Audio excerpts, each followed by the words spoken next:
नमस्ते, मैं हूं रवीन गौतम और आप देख रहे हैं संजीवनी टीवी की खास पेशकश। और इसको हर शुक्रवार को हम लोग 6:30 बजे करते हैं, जिसमें डॉक्टर अंशुमन हमारे साथ में होते हैं और वो बताते हैं कि कैंसर से किस तरह से हम लोग बच सकते हैं, और अगर हो गया है तो उसको हम किस तरह से बेहतर कर सकते हैं, ठीक कर सकते हैं, क्योंकि ये बीमारी भी एक लाइफ स्टाइल से जुड़ी हुई बीमारी है। और लास्ट वीक हमने चर्चा करी थी प्रोस्टेट कैंसर पे, और आज की जो चर्चा है स्तन कैंसर पे है, ब्रेस्ट कैंसर के ऊपर है। और साथ के साथ हम अपनी लाइफ स्टाइल में क्या अपनाएं और क्या घटा दें, क्या जोड़ दें और क्या घटा दें, इसके ऊपर चर्चा करेंगे। डॉक्टर अंशुमन, आपका बहुत बहुत शुभ स्वागत है। और डॉक्टर अंशुमन के बारे में बार बार परिचय देने की मुझे लगता है कोई आवश्यकता नहीं, क्योंकि डॉक्टर अंशुमन को जो देखते हैं वो देखते ही जान जाते हैं कि डॉक्टर अंशुमन वो प्राणी है जो समाज के लिए और देश के लिए लड़ रहे हैं। और आप जैसे डॉक्टर, मैं समझता हूँ आज की तारीख में मिलना डॉक्टर अंशुमन बड़ा मुश्किल काम होता है। तो ईश्वर आपको लंबी आयु दे और स्वस्थ रखे। और मैं चाहता हूँ आपके अंदर जो एक जज्बा है अपने देशवासियों को समाज के लिए काम करने के लिए, वो बनाए रखे। डॉक्टर और वीरेंद्र को गोयल जी हमारे साथ जुड़े हैं। वीरेंद्र जी आस एनजीओ के कन्वीनर हैं और ये कैंसर के ऊपर ये भी एक मुहिम चलाते रहते हैं कि किस तरह से लोगों को जागरूक किया जाए, और ताकि वो भी कहीं ना कहीं जो उनको समस्याएं आती हैं वो उनसे बच सके, और जो उनको परेशानियां आ रही हैं उनको किस तरह से निजात दिलाया जाए, वो भी एक कनेक्ट पैदा करने की कोशिश करते हैं। वीरेंद्र जी बहुत बहुत स्वागत है आपका भी। डॉक्टर अंशुमन, लास्ट वीक हमने चर्चा करी थी इंसान की रसोई, भगवान की रसोई और शैतान की रसोई। उस पर बड़े दर्शकों के कमेंट्स आए, लोगों ने बहुत सराहा, क्योंकि जिस तरह से आपने खाने को 3 भागों में विभाजित कर दिया कि इंसान की रसोई, भगवान की रसोई और शैतान की रसोई। तो आज मैं चाहता हूँ उस चर्चा को थोड़ा सा हम और बढ़ाएं, और हम इस प्रोग्राम को 7:15 बजे तक कर रहे हैं। 7:15 बजे में खत्म करना है इस प्रोग्राम को, क्योंकि नेक्स्ट है उसके बाद शेड्यूल। तो आज हम एक तो इसके ऊपर चर्चा थी, और वीरेंद्र गोयल जी ने उठाया था कि आज हम दूध के ऊपर भी चर्चा करेंगे, मिल्क प्रोडक्ट्स के ऊपर भी चर्चा करेंगे कि मिल्क जो दूध है वो हमारे स्वास्थ्य के लिए, शरीर के लिए कितना हानिकारक है। तो डॉक्टर अंशुमन, शुरुआत करते हैं एक बार हम भगवान की रसोई और इंसान की रसोई और शैतान की रसोई से। मैं चाहूंगा उसमें चंद्र के पास आज आप और कुछ जो है एड ऑन करें, फिर दूध के ऊपर आएंगे, और फिर उसके बाद हम लोग जो स्तन कैंसर की बात करी है उसके डॉक्टर अंशुमन। जी जी। मेडिकल साइंस की बात उठाएं या अपने जीवन शैली, भारतीय जीवन पद्धति की बात उठाएं, तो हर जगह से घूम के बात वहीं पहुंच जाती है कि जीवन को जितना सरल, जितना साधारण हम रखें, और सबसे इंपॉर्टेंट है आपका भोजन या आपके मुंह से अंदर जाने वाली कोई भी वस्तु, खान पान, आहार जिस तरह का आपका होता है उसी तरह से आपका जीवन चलता है। हो सकता है शारीरिक, हो सकता है मानसिक भी। बहुत सारी चीजें उसी से निर्धारित होती है जो चीज आप खाने पीने में इस्तेमाल करते हैं। तो जैसे पिछली बार चर्चा हुई थी, भगवान की रसोई, इंसान की रसोई, शैतान की रसोई, उसी के मद्देनजर कुछ बातें ऐसी और हो जाएं कि लॉकडाउन में पिछली बार गोयल साहब ने बहुत अच्छी बात उठाई थी कि जब सब कुछ बंद रहा तब भी हमारा जीवन वैसा ही चला। कुछ दर्शकों ने यह भी बताया कि इनफैक्ट ज्यादा फुर्तीले महसूस करते हैं, ज्यादा हेल्दी, स्वस्थ महसूस करते हैं, सुबह उठते हैं फ्रेश महसूस करते हैं। तो शायद उस बाहर से आई हुई चीजें जो आप खाते थे, कभी तो कुछ आप खाते हैं जरूरत के लिए, कभी खाते हैं चलो मन नहीं लग रहा है, तो एक पैशन, ऑब्सेशन हो गया है, मतलब एक जीवन का हिस्सा बना लिया। कुछ नहीं हो रहा है कि डिजिटल मोबाइल पे आपके बहुत सारे ऐप हैं, उस पर कुछ ऑर्डर कर दिया, या कोई ऐड आपका दिखा मोबाइल फोन पे, टेलीविजन पे या किसी भी माध्यम पे, तो आपने उसको क्लिक किया, कुछ खाना ऑर्डर कर दिया। आपको शायद पता होगा कि डिजिटल जमाने में आर्टिफिशियल इंटेलिजेंस आपके कंज्यूमर बिहेवियर को फीड कर रहा है पूरी तरह से। हर समय एआई आपके डिजिटल जो भी आप इस्तेमाल करते हो, mobile phone, social media, laptop, desktop, उसके थ्रू आपके बिहेवियर से, आपके स्क्रॉलिंग के तरीके से, क्या क्या चीज आप सर्च करते हैं, देखते हैं, उससे कंज्यूमर साइकोलॉजी रीड की जाती है। और इसके पीछे एक बहुत बड़ा डाटा बैंक कलेक्ट होता रहता है। आपके लाइक्स और डिसलाइक के हिसाब से आपके पास प्रमोशन, एडवर्टीजमेंट आते हैं। और उसी समय जब शाम को 8, साढ़े 8, 9 बजे के आसपास, जब आप एक खाली समय बैठे हैं घर आके, तो कोई खाने का प्रॉम्प्ट आएगा आपके पास, पॉपअप विंडो या एडवर्टीजमेंट या एसएमएस आएगा, जैसे कि शायद आपने सबकॉन्शियस माइंड में सोचा और आपको सर्टेन एडवर्टीजमेंट आ गया एक फास्ट फूड का। तो मतलब आपने कभी ध्यान भी नहीं दिया होगा कि एडवर्टीजमेंट उसी समय क्यों आया। आपके लिए हो सकता है 1000-2000 रुपए कुछ ना हो, आपने उसको ऑर्डर कर दिया और ये आपके सबकॉन्शियस माइंड में बैठ गया कि आदतन बाहर का खाना मंगवाने लगे। इस दरमियान क्या हुआ, कोरोना में, इसी लॉकडाउन में आपने देख लिया कि आपने खाना नहीं मंगवाया, फिर भी आपके जीवन पे कोई बुरा असर नहीं पड़ा। इनफैक्ट बहुत सारे स्वास्थ्य के फायदे हुए जो आपको अभी अंदाजा नहीं लग रहा होगा। अगर इसी जीवन को कंटिन्यू करें तो 6 महीने बाद आपका मोटापा, डायबिटीज, कोलेस्ट्रॉल, हाइपरटेंशन और लंबे समय तक शोध की आवश्यकता है। बाकी मेडिकल रिसर्च जितने हो चुके हैं, माना गया है कि ये सारे फैक्ट्स प्रूव कर दिए गए, आप में भी माना जाएगा कैंसर का इंसिडेंस कम होने लगेगा अगर यही जीवन शैली आपने आगे कंटिन्यू रखी तो इसी से संबंधित दूध पे जो बात हो रही थी उसमें मैं आपको बताऊं। डॉक्टर अंशुमन, आपने ये कहा कि जो हम लोग बाहर का खाना खाते हैं वो कितना हानिकारक है, मैं उसको अपने अनुभव से बताता हूँ। मुझे वर्षों से, सालों से एसिडिटी की प्रॉब्लम है, सालों से, कभी भी नहीं खत्म होती, सिर्फ 2 समय में खत्म होती है। एक नवरात्रों के समय में चली जाती है क्योंकि मैं तब व्रत रखता हूँ, और दूसरा जब मैं सावन के पूरे व्रत रखता हूँ तब चली जाती है। और अभी बिल्कुल भी किसी भी तरह की एसिडिटी प्रॉब्लम नहीं है। उसका रीजन सिर्फ इतना ही है क्योंकि बाहर का खाना 100% बंद है। अब इससे सीधा प्रभाव ऐसा नहीं है कि घर में हम तला हुआ खाना नहीं खा रहे हैं, पूड़ियां भी खा रहे हैं, सब कुछ खा रहे हैं, लेकिन इन सबके बावजूद भी जो एसिडिटी की प्रॉब्लम थी वो नहीं। तो ये शायद जो बाहर खाने हैं वो किस तरह के मसाले यूज करते हैं, क्या केमिकल्स यूज किए जाते हैं जो कहीं ना कहीं वो एसिडिटी पैदा करते हैं। बिल्कुल, ये बहुत बड़ा साक्ष्य है, बहुत बड़ा प्रमाण है। इससे ज्यादा प्रमाण जिसको मेडिकल साइंस में एविडेंस के तौर पे लेते हैं और कुछ भी नहीं हो सकता है। ये व्यक्तिगत आपका अनुभव है, लेकिन हमारे लिए एक बहुत बड़ा प्रमाण है। आप भी करके देखें, आप भी देखेंगे कि वाकई आपके जीवन में आपको फायदे मिलेंगे। कुछ तो तुरंत इमीडिएट बेनिफिट मिलेगा, कुछ इमीडिएट इंटरमीडिएट मिलेगा, कुछ समय के बाद, महीने साल के बाद, और कुछ लॉन्ग टर्म में होने वाले कौन कौन सी बीमारी, हाइपरटेंशन, हार्ट अटैक और कैंसर, इसमें भी आपको फायदा मिलेगा। एक बार कोशिश करके देखिए, बहुत साधारण, कोई बहुत बड़ा काम नहीं है। Obsessive buying of anything is bad. ये चाहे फूड हो, चाहे आपके बहुत सारे बाइंग एप्स है, उस पे आप घर की बहुत सारी चीजें ऐसी मंगा लेते हैं, शायद आपको जरूरत भी ना हो, लेकिन आपका कंज्यूमर बिहेवियर ऐसा तैयार हो जाता है, ऑब्सेसिंग बाइंग की आदत लग जाती है कुछ भी खरीदने की। शायद आपने गौर भी नहीं किया होगा कि आपके घर के अंदर कितना कचरा ऐसे पड़ा है जिसकी आपको कभी जरूरत नहीं हुई, आपने मंगवा लिया है। पैसे का तो नुकसान हुआ, लेकिन ये आपके माइंड को ट्रेन कर दिया जाता है कि कुछ ना कुछ खरीदते रहो, चाहे मॉल मार्केट जाओ तब या डिजिटल प्लेटफॉर्म पे। तो इसको कंट्रोल करना है, ये आपके मेंटल हेल्थ के लिए भी बहुत जरूरी है। जी रविंद्र जी, मेंटल हेल्थ के लिए बहुत कुछ कहना चाह रहे हैं। वीरेंद्र जी कुछ कहना चाह रहे हैं। जी वीरेंद्र जी। रविंद्र जी बहुत बहुत शुक्रिया, और सभी दर्शकों को नमस्कार। मेरे डॉक्टर साहब से आज के जो एक डॉक्टर साहब, ऑफ कोर्स हम लोग आज कैंसर पे चर्चा करने के लिए बैठे हैं, खासतौर से ब्रेस्ट कैंसर, खान पान। लेकिन डॉक्टर साहब आज के युग में जो प्रॉब्लम चल रही है, मैं आज जब इस प्रोग्राम में आ रहा था तो मेरे कई मित्रों के फोन आए कि हमें इस बात पे क्लैरिटी चाहिए। तो मैं कुछ कोरोना के बारे में 2 मिनट आपके लूंगा, कीमती समय लूंगा रविंद्र जी की परमिशन से। अगर मुझे परमिशन हो तो मैं आगे बढ़ूं? बिल्कुल बिल्कुल बिल्कुल।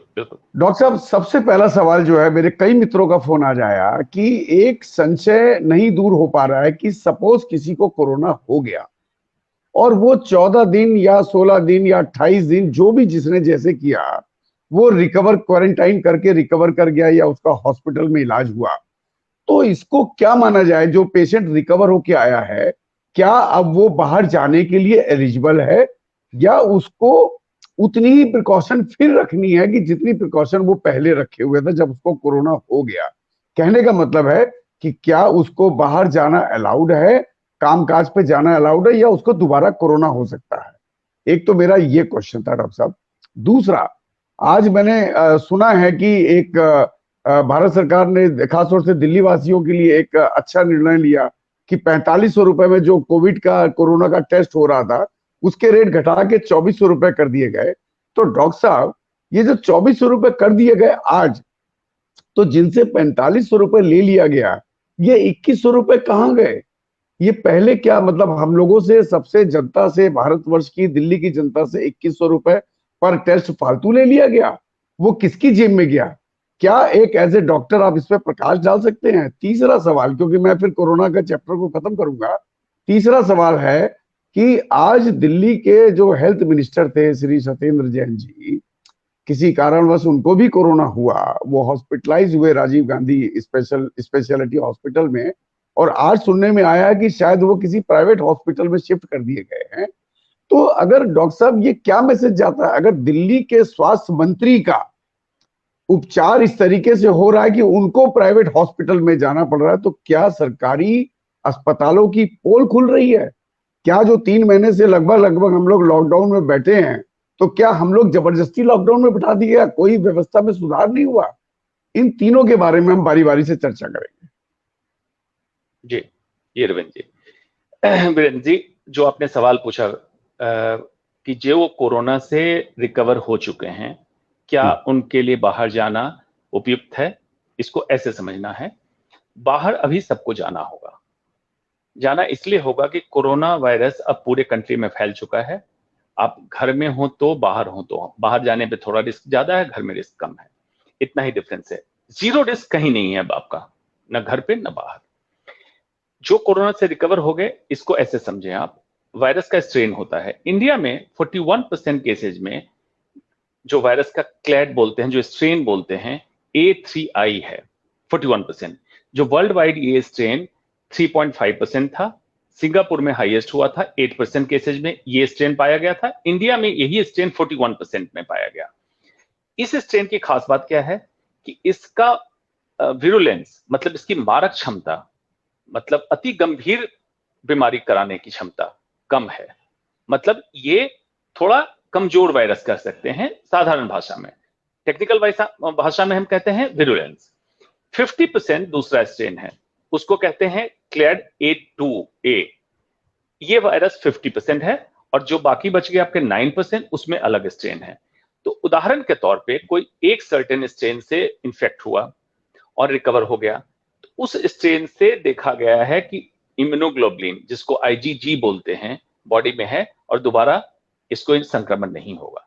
लेकिन दूसरे स्ट्रेन से, जिससे वो संक्रमित नहीं हुआ है, अगर किसी मरीज से उसको मिलता है तो रिस्क उतना ही है जितना इसमें है। क्योंकि वर्ल्ड के किसी भी साइंटिफिक लिटरेचर में ये नहीं देखा गया कि क्रॉस इम्यूनिटी बनी, मतलब एक स्ट्रेन से कोई रिकवर हुआ, उससे दूसरा स्ट्रेन भी प्रोटेक्ट कर रहा हो, अभी तक नहीं आया है। तो एडवाइस ये है कि आप प्रिकॉशन अभी भी लें। हाँ, एक बात जरूर है, आमतौर पे एक लोकेलिटी में एक ही स्ट्रेन ज्यादा कॉमन होता है, यूजुअली मल्टीपल स्ट्रेन नहीं देखा गया। तो बाकी लोगों के अपेक्षा आप ज्यादा सेफ हैं एज कंपेयर टू जो आज तक इन्फेक्ट नहीं हुए हैं, उनके हिसाब से आप सेफर हैं। पहले सवाल का जवाब आपका ये है। दूसरे सवाल का जवाब जो आपने बताया 45। डॉक्टर साहब एक सेकंड रोकूंगा। जो लोकेलिटी से क्या मतलब है कि अगर दिल्ली वासी की बात करूं, तो दिल्ली में मान लीजिए 5 जोन है, south, east, north, west, central. तो एक आदमी अपने किसी काम से मान लीजिए पूरी दिल्ली में और NCR में जाता है, तो क्या ये पूरी एक लोकेलिटी गिनी जाएगी? नहीं नहीं नहीं, वायरस के ट्रांसमिशन को ऐसे समझना होता है। वायरस उदाहरण के तौर पे वायरस बाहर से आया, अब कोई ट्रेवल करके इटली से इंडिया आया, वो जिस लोकेलिटी में रहता है वहां सर्टेन स्ट्रेन जो इटली से कैरी करके आया, ये ज्यादा कॉमन होगा। अगर उसी स्टेट में कोई CIS कंट्री से आ गया, कोई चाइना से आ गया, तो यहाँ पे मिक्स स्ट्रेन होगा। अगर यहाँ पे रहने वाले लोग मिक्स स्ट्रेन से सफर करते हैं, तब तो इनके लिए पूरा दिल्ली सेफ है। लेकिन अगर कम्युनिटी ट्रांसमिशन में, जहां कोई भी बाहर से ट्रेवल करके नहीं आया, फॉर उदाहरण के तरीके में मानता हूं सिविल लाइन्स एरिया मान लीजिए, जहां कोई भी हाल फिलहाल में बाहर से ट्रेवल करके नहीं आए थे, लेकिन उनको कम्युनिटी स्ट्रेन हुआ, कम्युनिटी से ही, यहीं इंडिया में रहने वाले लोगों से ही मिला, तो एक सर्टेन स्ट्रेन मिला होगा, तो अपने सिविल लाइन्स एरिया में उसी स्ट्रेन से फैलने वाले जितने लोग होंगे वो इम्यून होंगे, मतलब उनके अंदर प्रतिरोधक क्षमता डेवलप उस स्ट्रेन के खिलाफ होगी। ये कहना कि स्टेट वाइड नहीं होगा, क्योंकि वायरस देखिए कोई बाउंड्री, स्टेट, पॉलिटिकल बाउंड्री को नहीं फॉलो करता है। वो फॉलो करता है कि किस स्ट्रेन से कौन सा इंसान संक्रमित हुआ है। उसके लिए कोई हमारा कॉन्स्टिट्यूशन, कोई आईपीसी सीआरपीसी की धारा उसके लिए मान्य नहीं है। वो इंसान की बॉडी, इंसान के डीएनए को पहचानता है। बड़ा सिंपल है जी। जी। इस तरह कोई सवाल? दूसरा नहीं, इससे रिलेटेड हो गया। दूसरा सवाल आपने पूछा था 4500 और 2100 2400 का जो मसला है। तो ये सवाल बेहतर होता किसी आप राजनीति के या डिसीजन मेकर से पूछते, ज्यादा बेहतर होता। हाँ, लेकिन एज ए सिटीजन ये सवाल या निशान जरूर है कि अगर ये टेस्ट 2100 या 2400 में हो सकता है या हो सकता था, संभव था, डिसीजन मेकर ज्यादा अच्छा बताएंगे, तो फिर 4500 क्यों लिया गया? इससे और बियॉन्ड चले जाइए कि पैंडेमिक, इन्फेक्शियस डिजीज कोई बाई चॉइस नहीं लेता है। मतलब कोई भी सर्जन ये नहीं चाहता कि उसको इन्फेक्शियस डिजीज हो। अगर बाहर से वायरस आया तो ये स्टेट रिस्पॉन्सिबिलिटी है to test maximum population, maximum citizen. That should be totally fully reimbursed और पेड और borrowed by the government, state government, because health is a matter of state. तो ये पहले से ही मैं इसको एडवोकेट कर रहा हूं कि टेस्ट फ्री होना चाहिए, irrespective of the matter of paying capacity. उसका रीजन क्या है कि हम बाई चॉइस नहीं इस चीज, बीमारी को ले रहे हैं। तो ये डिफरेंस का पैसा कहां गया, ये तो बेहतर होगा राजनीतिक लोग बताएंगे। ये तीसरी बात आपने पूछा कि सत्येंद्र जैन की तबीयत जल्दी अच्छी हो, रिकवरी करके आए। सभी लोग यही चाहते हैं, दिल्ली वासी। जहां तक बात है कि पब्लिक से प्राइवेट में शिफ्ट होना, एग्जैक्ट कारण क्या है मुझे नहीं पता है, लेकिन ये जरूर बात है कि एक सवालिया निशान कहीं ना कहीं खड़ा करता है कि पब्लिक हेल्थ फैसिलिटी, एक तो लॉकडाउन में होने वाली तैयारी पे सवालिया निशान खड़ा करता है। दूसरा, इन जनरल भी पब्लिक हेल्थ इतना स्ट्रॉन्ग पिलर है अपने कंट्री का होना चाहिए कि जिसमें कोई भी व्यक्ति जाके इलाज करा सके। पब्लिक हेल्थ से मतलब है government hospital, PHC, CHC, community centre से लेके सारे मेडिकल कॉलेज और सुपर स्पेशलिटी लेवल तक इतना स्ट्रांग होना चाहिए। और अगर नहीं है तो स्ट्रांग करना चाहिए। उसके अलावा फिर पूछेगा प्राइवेट का क्या रोल है। प्राइवेट का रोल यही समझिए कि आपको घर में हर दिन खाना मिल रहा है, वो है गवर्नमेंट हॉस्पिटल, कि इतना तो खाना मिलेगा, आपके बेसिक इलाज की सारी व्यवस्था है और एडवांस इलाज की मेडिकल कॉलेज में व्यवस्था है। लेकिन किसी दिन आपका मन हुआ 5 स्टार में खाने का, मतलब आपके पास पैसे हैं, आप चाहते हैं कि मैं थोड़ा सा अच्छे से रूम में रहना चाहता हूं, प्राइवेट अस्पताल जाना चाहता हूं इलाज कराने के लिए, तो प्राइवेट हॉस्पिटल में हो। ये ना हो कि मजबूरी में प्राइवेट अस्पताल जाना पड़े, तो मतलब ये फेलियर ऑफ द गवर्नमेंट होता है। इसको हम इस तरह से समझते हैं। जी, मजबूरी में अगर आपको जाना पड़ता है प्राइवेट अस्पताल में तो बिल्कुल ये गवर्नमेंट का फेलियर है, क्योंकि गवर्नमेंट की प्राथमिकता होनी चाहिए कि शिक्षा और स्वास्थ्य मुहैया कराया जाए। बट समहाउ हम देख रहे हैं कि आज की तारीख में पीछे संबित पात्रा थे, वो भी मेदांता हॉस्पिटल गए थे, प्राइवेट हॉस्पिटल में गए थे। अगर वो भी, उनके पास भी समय था कि अगर वो सरकारी अस्पताल में एडमिट होते, वहां इलाज कराते, तो शायद जनता को भी एक आश्वासन मिलता कि देखिए, या जब नेता, ब्यूरोक्रेट्स, ये सारे लोग यहाँ पे इलाज करा सकते हैं तो हमारा भी इलाज यहाँ पे अच्छा और बेहतर हो सकता है। लेकिन सरकार इसका मतलब है फेल हो रही है। इसका मतलब साफ झलकता है कि उनके पास बढ़िया व्यवस्थाएं नहीं है इलाज करने के लिए। डॉक्टर अंशुमन, आज का जो हमारा टॉपिक है स्तन कैंसर के ऊपर, इसके ऊपर थोड़ा सा प्रकाश डालिए कि क्यों होता है। और जैसा आपने लास्ट उसमें कहा था कि एक ये माना जाता है या समझा जाता है ब्रेस्ट कैंसर सिर्फ और सिर्फ महिलाओं को होता है, जबकि आपने कहा था कि पुरुषों को भी हो सकता है। तो ये कैसे होता है और क्यों होता है? जी, इसके पहले 2 मिनट मैं इंट्रोडक्शन में ये बताना चाहूंगा स्तन कैंसर होता क्या है, ये समझना जरूरी है। फिर हम चलेंगे कि क्यों होता है, क्या लक्षण होते हैं, इलाज क्या होता है, बारी बारी से। तो स्तन कैंसर क्या होता है? कैंसर, जैसे हम सीरीज में आप ही के चैनल पे बता चुके हैं, कैंसर क्या है? Abnormal purposeless growth of our own cells is cancer. इसका मतलब क्या है? हमारे शरीर में किसी अंग की कोशिकाओं का असामान्य, बिना उद्देश्य के बढ़ते जाना और किसी गांठ का रूप ले लेना कैंसर है। और इसमें एक क्षमता क्या हो जाती है? एक अंग से दूसरे अंग में जाने की क्षमता हो जाती है। तो स्तन कैंसर क्या है? स्तन के अंदर उपलब्ध कोशिकाओं का ही एबनॉर्मल हो जाना, मतलब असामान्य हो जाना, इसमें एक क्षमता की बढ़ते जाना और कभी न मरना। तो क्या होगा? मल्टीप्लाई करके 1 से 2, 2 से 4 और लाखों की संख्या में जब होगा, जमा होगा एक जगह, तो एक गांठ का रूप लेगा। और इसमें क्षमता होगी कि स्तन से उठ के दूसरे अंग में फैलने की क्षमता आ जाती है, जैसे लिवर में चला जाए, लंग्स में चला, फेफड़ों में चला जाए, हड्डियों में चला जाए। इसी को कैंसर कहते हैं। जो स्तन कैंसर, स्तन में होने वाले कैंसर को कहते हैं। दूसरी बात कि सिर्फ महिलाओं में नहीं होता है, बिल्कुल सच बात है। महिलाओं में स्तन एक डेवलप्ड ऑर्गन है, इसलिए ज्यादातर केसेस देखे जाते हैं महिलाओं में। पुरुषों में भी स्तन है लेकिन अंडर डेवलप्ड है, क्योंकि पुरुष में बच्चे को फीडिंग की जरूरत नहीं होती है, स्तन का काम है फीडिंग करना, बच्चे को दूध पिलाना, तो इसमें लेकिन पुरुषों में भी स्तन कैंसर होता है, इंसिडेंस कम है महिलाओं के कंपैरिजन में। तो ये पहले तो भूल जाना है जो पुरुष दर्शक देख रहे हैं कि पुरुषों में स्तन कैंसर नहीं होता है। तो पहले मैं पुरुषों वाला पोर्शन क्लियर कर देता हूं क्योंकि ये रेयर है। अगर पुरुषों में कोई भी स्तन एरिया में, जिसको निप्पल एरियोला कहते हैं, छाती के ऊपर कोई गांठ महसूस हो, और खास करके हाल फिलहाल में आपको गांठ महसूस होने लगी, या एक तरफ का स्तन बड़ा दिखने लगे, एक तरफ का, दोनों तरफ का दिखता है तो दूसरी बीमारी होती है, गायनोकोमेस्टिया बोलते हैं, एक तरफ का बड़ा दिखने लगे, या कभी निप्पल इरोड होने लगे, जख्म होने लगे, तो समझिए हो सकता है अंदर कोई कैंसर के लक्षण आ रहे हो, तो उसकी जांच कराइए। पुरुष ये सोच के ना बैठ लें कि स्तन में पुरुषों को बीमारी नहीं होती है, इसको यहीं तक समझिए। अब महिलाओं में चलते हैं कि क्या लक्षण है, उस पर पहले बात करते हैं, फिर कारण पे बात करेंगे।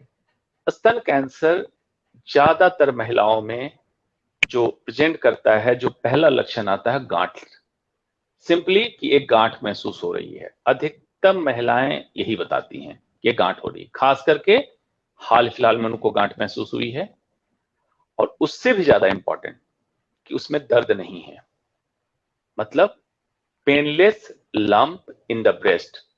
एक हाल फिलहाल में उत्पन्न हुआ स्तन में एक ऐसी गांठ जिसमें दर्द नहीं हो। दर्द नहीं हो क्यों मैं एम्फेसाइज कर रहा हूं कि महिलाओं में छोटी छोटी गिल्टियां और गठान स्तन में पाई जाती हैं जो हार्मोन्स की गड़बड़ी की वजह से होती है, लेकिन उसमें दर्द होता है, खास करके पीरियड्स के समय, जस्ट पीरियड्स के पहले दर्द होता है।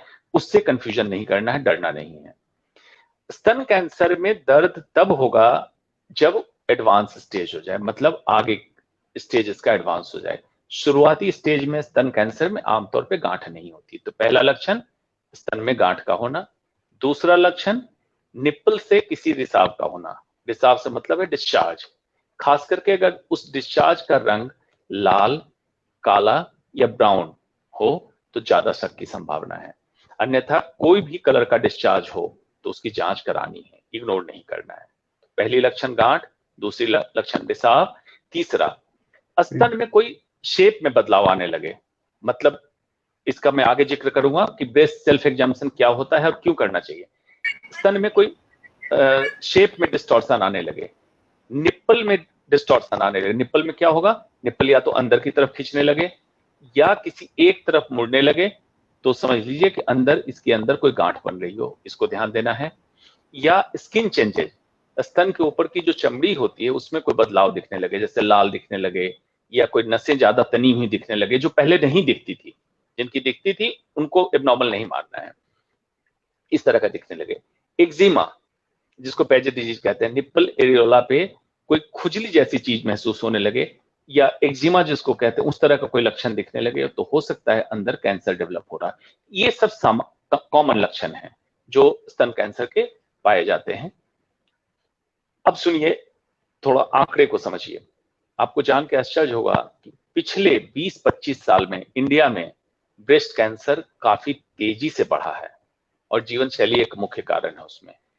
आपको ये जान के आश्चर्य होगा कि एवरी 4 मिनट, हर चौथे मिनट पे हिंदुस्तान में एक महिला स्तन कैंसर से डिटेक्ट हो रही है, मतलब पीड़ित पाई जा रही है, और हर 13 मिनट पे एक महिला का देहांत ब्रेस्ट कैंसर से हो जा रहा है। तो इंसिडेंस इतना बढ़ा है, इसको समझने की जरूरत है। तो क्या कर सकते हैं, इसको कारण को समझें और कैसे डिटेक्ट करेंगे अर्ली। जो पिछले एपिसोड में भी हमने डिस्कस किया कि कैंसर के जो कारण है उसमें कुछ कारण स्तन कैंसर के लिए भी एप्लीकेबल है, जिसमें एक कारण है डाइट, दूसरा कारण है हार्मोन्स, तीसरा कारण है ओबेसिटी।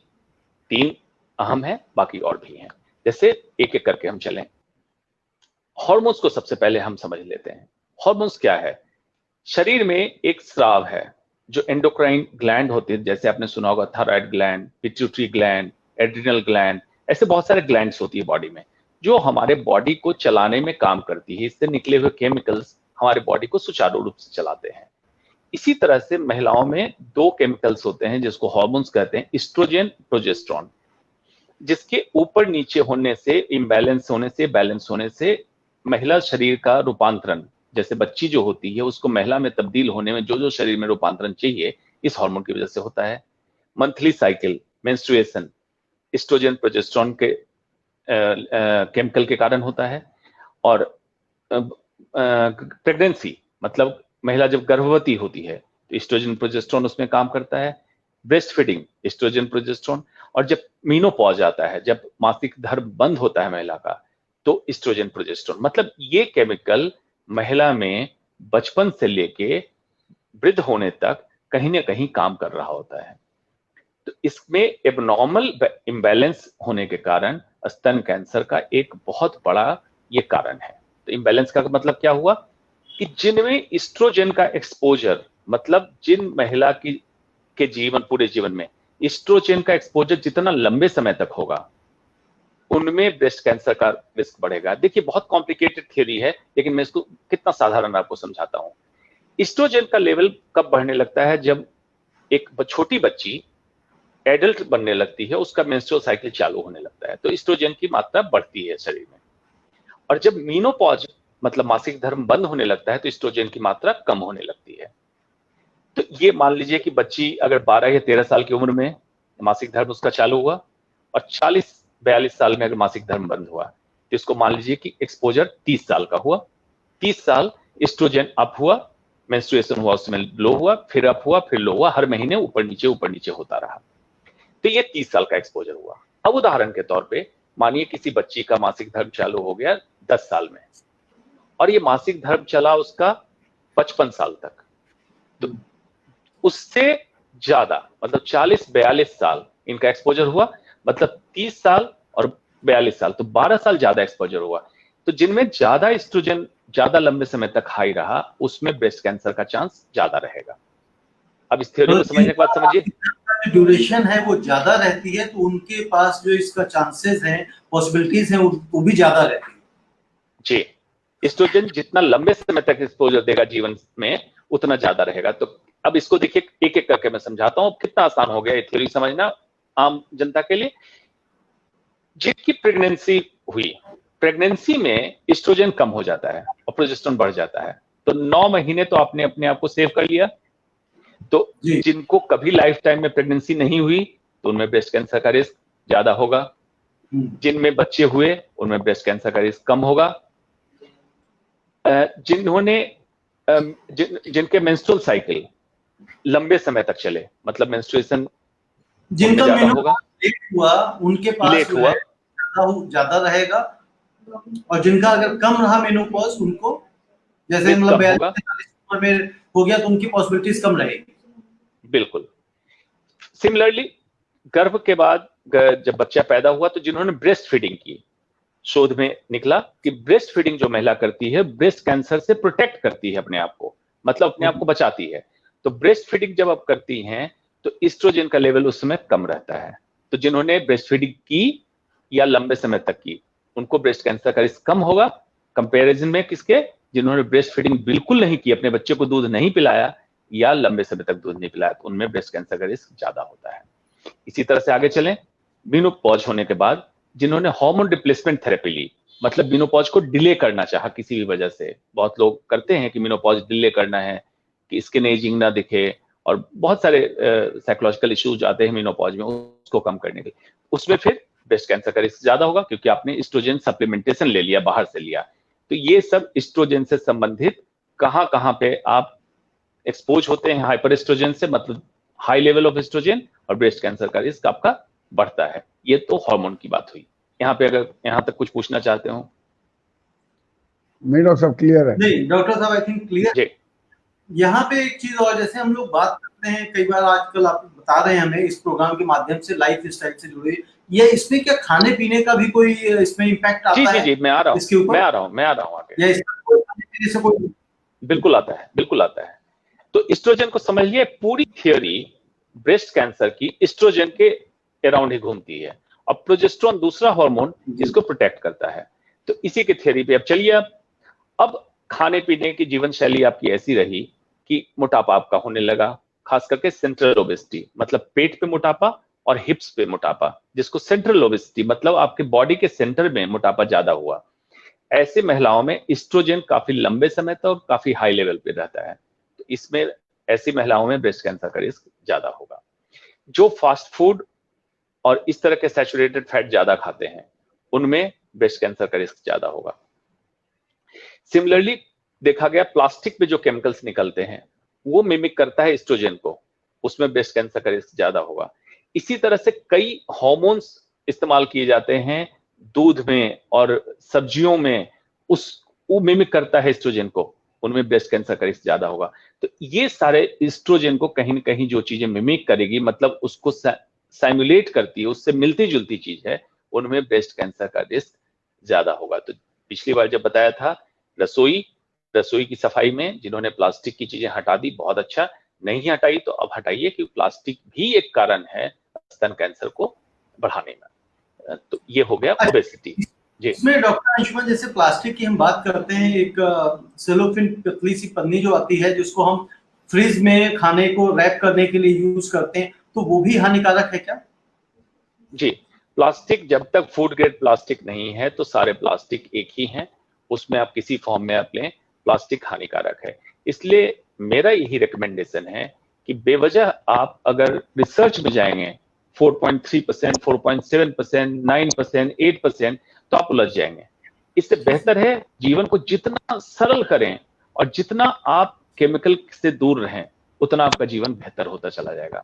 इसलिए बिना प्लास्टिक के भी लाइफ चल रही थी, तो अब वापस करके देखें, वापस जैसे फ्रिज के अंदर, रेफ्रिजरेटर के अंदर लोग बहुत सारी चीजें खाने पीने के सामान रखते हैं ताकि वो खराब ना हो, और उसके ऊपर कई बार रैप करके रखते हैं ताकि फ्रिज का जो डायरेक्ट उसमें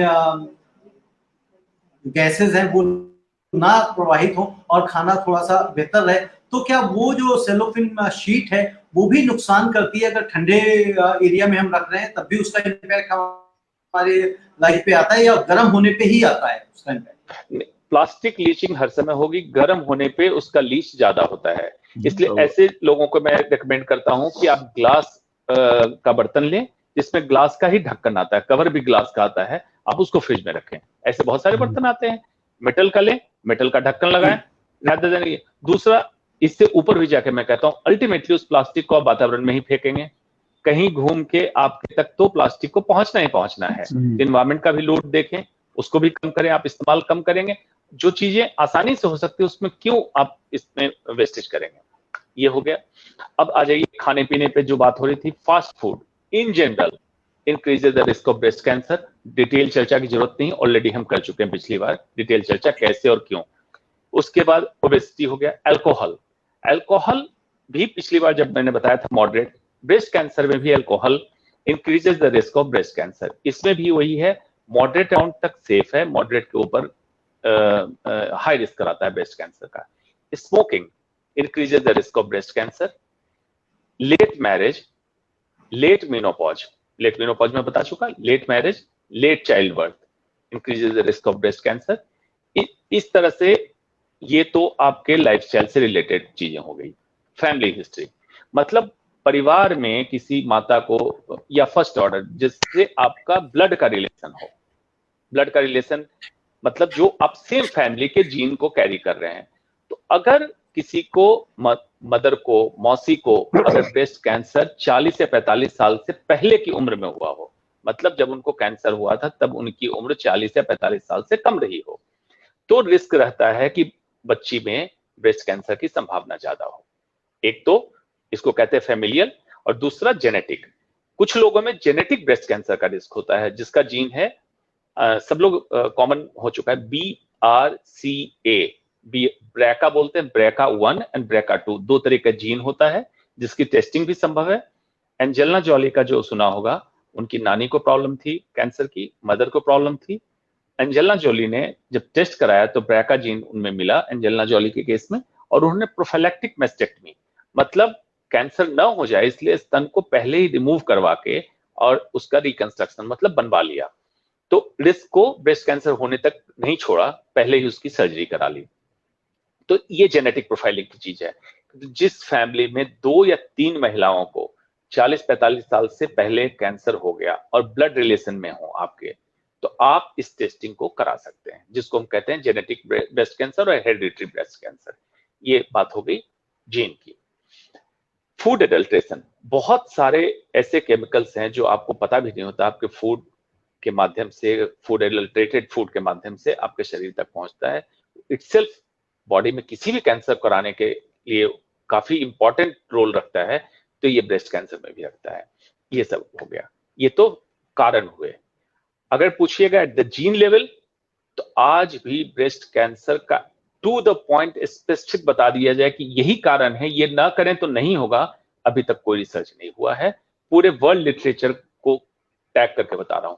इन कारणों से देखा गया ब्रेस्ट कैंसर ज्यादा हुआ। इन कारणों को तो आप कम करें, कम से कम इनको ठीक करें। बाकी कुछ अनसुलझी पहेली आज भी है, उस पर शोध जारी है, उस पर आगे हम बताएंगे। जी डॉक्टर अंशुमन जी, ये तो रही ब्रेस्ट कैंसर की बात। एक हमारा वीरेंद्र जी का लास्ट वीक का एक प्रश्न था, वो भी अनआंसर्ड है, और ये मैं लास्ट प्रश्न ले रहा हूँ इस प्रोग्राम में। दूध जो है कितना, आज की तारीख में जो कहा जाता है, कुछ लोगों ने शोध किया है, कहा कि milk is a silent killer, तो इज इट ट्रू? क्या ये सत्य है? 2 ट्रुथ बता देता हूं। Number 1, in today's era, general thing, in today's era milk is a silent killer, no doubt about it. दूसरा, India is a milk obsessed country. Hindustan दूध के पीछे पागल है। ये मैं इसलिए कह रहा हूं, जिस समय आपको दूध का सोर्स पता था, गाय भैंस आपके सामने थी, तब तक तो दूध की बात सही रही। दूध से मिलता क्या है आप देखिए कायदे से, प्रोटीन और कुछ विटामिन जाते हैं दूध में, बाकी कुछ नहीं मिलता है। तो इसका सोर्स अगर आपको दूसरा भी मिल जाए तो क्या ऐसी मुसीबत होगी, दूध के लिए पागल है। क्या हुआ है, दूध में कितने, एक तो आर्टिफिशियल मिल्क, मतलब उसमें मिल्क है ही नहीं, ये बेचा जा रहा है। दूसरा, दूध में मेलामाइन मिला के बेचा जा रहा है। मेलामाइन जिसको आप समझते हैं प्लेट, क्रॉकरी सेट बनाते हैं, टाइल्स में इस्तेमाल करते हैं, ये इससे दूध को गाढ़ा करने के लिए बनाया जा रहा है। जी डॉक्टर अंशुमन, जो दूध मतलब हम कहते हैं ना, स्रोत नहीं पता है, सोर्स नहीं पता है। जैसे सोर्स है, अब जैसे अमूल का दूध ले रहे हैं या मदर डेयरी का दूध ले रहे हैं, तो हम ऐसा मान के चलते हैं, दिमाग में ऐसा बिठाया हुआ है हमने कि भाई अमूल का है या मदर डेयरी का है तो दूध सेफ होगा। तो क्या हम उसको सेफ माने या उसको भी हम सेफ की कैटेगरी से बाहर कर दें? देखिए, ये तो बिल्कुल रिसर्च का टॉपिक, जी ये तो बिल्कुल जांच का विषय है। लेकिन ये जरूर है कि जो नेचुरल मिल्क है, ये अमूल का मिल्क उसके पैरेलल नहीं है, क्योंकि इसको प्रोसेस किया जाता है। नंबर 1, पास्चराइज किया जाता है, और इसमें कई चीजें, जैसे मिल्क पाउडर मिलाया जाता है, कुछ उससे फैट निकाला जाता है, इस तरह से करके कंडीशनिंग की जाती है। तो नेचुरल मिल्क में भी कुछ उसको प्रोसेस करके तब आपके तक पहुंचाया जाता है। तो प्रोसेस्ड मिल्क कभी भी नेचुरल मिल्क के जैसा नहीं होगा। लेकिन हाँ, कितना हानिकारक है उसका सैंपल लेके टेस्ट कराएं तो बताया जा सकता है कि पर्टिकुलर ब्रांड का प्रोडक्ट कितना आपके लिए सेफ है। डॉक्टर अंशुमन, अगर किसी को इस तरह के टेस्ट कराने हो, परफॉर्म कराने हो, तो कौन सी लैब में कराने होते हैं और किस तरह का टेस्ट कराना होता है डॉक्टर अंशुमन? जी बहुत सारे लैब हैं, गवर्नमेंट के और प्राइवेट भी, नोएडा में, दिल्ली में उपलब्ध हैं। ऑनलाइन सबकी डिटेल मालूम है। जो स्पेसिफिक जानना चाहते हैं उनको मैं बता भी दूंगा। दूध में सबसे पहले तो लैक्टोएल्बुमिन, केसीन, ये जो प्रोटीन है, ये है नहीं है, कितनी मात्रा में है। मिलावट में करने में कई बार हेवी मेटल्स आपके चले जाते हैं। जैसे पानी आपने मिलाया, पानी कॉन्टामिनेटेड हेवी मेटल्स है, जो इटसेल्फ कैंसर फॉर्मिंग है। मेलामाइन की टेस्टिंग कराइए, मेलामाइन इसमें मौजूद है नहीं है। और कुछ तो बहुत ही निम्न स्तर पे उतर के दूध की मार्केटिंग कर रहे हैं, जिसमें यहाँ तक यूरिया और डिटर्जेंट, रिफाइंड ऑयल, ये भी पाया गया है। तो इन चीजों की टेस्टिंग है। तो जब भी आप मिल्क सैंपलिंग देंगे तो लेबोरेटरी का फिक्स पैरामीटर है कि किन किन चीजों की जांचों करके आपको देगा कि प्योर मिल्क के इतने कंटेंट होते हैं, ये कंटेंट इसमें है या नहीं है। एक तो ये देगा। आप एडिशनल जानना चाहते हैं कि इसमें मुझे बताइए कि मेलामाइन है कि नहीं, तो बताएगा। यूरिया है कि नहीं, तो बताएगा। हैवी मेटल्स है कि नहीं, तो बताएगा। तो ये लेबोरेटरी में एक तो नॉर्मल है मिल्क या नहीं है, ये बताएगा। दूसरा, एबनॉर्मल है तो इसमें क्या क्या मिला हुआ है, ये भी जानकारी आपको मिलेगी। जी वीरेंद्र जी, आपका लास्ट क्वेश्चन आज डॉक्टर साहब, अभी आपने कहा कि दूध में मेलामाइन जैसे केमिकल मिलाए जाते हैं, तो ये अपने आप में बहुत ही आश्चर्यचकित कर देने वाली बात है कि हम सब जानते हैं कि मेलामाइन से क्रॉकरी बनती है, पेंट वगैरह में इस्तेमाल होता है। तो इसमें तो डॉक्टर साहब कोई डाउट ही नहीं है कि ये तो जानलेवा साबित हो सकता है। तो क्या भारत सरकार ने इसके ऊपर कोई पैरामीटर नहीं बना रखे? क्या कोई ऐसी पॉलिसी है कि भारतवर्ष में जब दूध के स्पेसिफिकेशन हुए तो इसमें कुछ परसेंटेज अलाउ कर दी गई है? जी जी गोयल साहब, बड़े दुख के साथ कहना पड़ता है, किसी भी इंटरनेशनल स्टैंडर्ड के हिसाब से मेलामाइन रिकमेंडेड नहीं है दूध के लिए, या फॉर दैट मैटर किसी भी एडिबल प्रोडक्ट के लिए। जो खाद्य पदार्थ है उसमें मेलामाइन का मिक्सचर नहीं मिलना चाहिए, इंटरनेशनल स्टैंडर्ड यही कहता है। लेकिन आप ऑनलाइन भी सर्च करेंगे, हमारे यहाँ जितनी एजेंसी है जो फूड प्रोडक्ट को रेगुलेट करती है कि कंज्यूमर तक पहुंचने के पहले इसमें क्या क्या टेस्टिंग होनी चाहिए, उन्होंने 2.5% तक मिल्क प्रोडक्ट में मेलामाइन को अलाउ कर दिया है। तो ये तो चौंकाने वाला विषय है कि अगर इंटरनेशनल स्टैंडर्ड नहीं कह रहा है, नंबर 1। नंबर 2, अगर हेल्थ हैजार्ड नहीं हो तब भी एक बात समझ में, हेल्थ हैजार्ड है, किडनी फेलियर होता है मेलामाइन से, एस्टैब्लिश्ड है। मेलामाइन इटसेल्फ बहुत सारे ऑर्गन को डैमेज करता है, एस्टैब्लिश्ड है।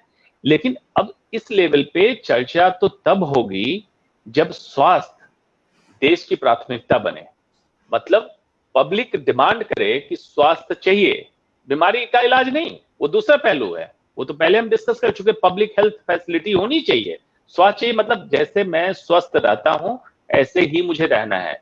तो मुझे इन चीजों का केमिकल का लोड नहीं चाहिए। आप एजेंसी को दुरुस्त कीजिए, हमारे तक पहुंचने वाले हर कंज्यूमर तक पहुंचने वाला प्रोडक्ट टेस्टेड हो और सर्टिफाइड हो। तो डॉक्टर साहब, इसका मतलब ये हुआ कि अगर मेलामाइन मैंने टेस्ट कराया किसी मिल्क का और उसमें मेलामाइन मुझे 2.5% तक मिल गया, तो इसका मतलब मैं सरकार से उसकी कंप्लेंट भी नहीं कर सकता, क्योंकि भारतवर्ष में तो सरकार ने खुद अलाउ किया हुआ है। तो क्या हमारे यहाँ स्लो पॉइजन की सरकार द्वारा मान्यता प्रदान की गई है? ऐसा मैं मान लूं कॉमन मैन की सुविधा के लिए।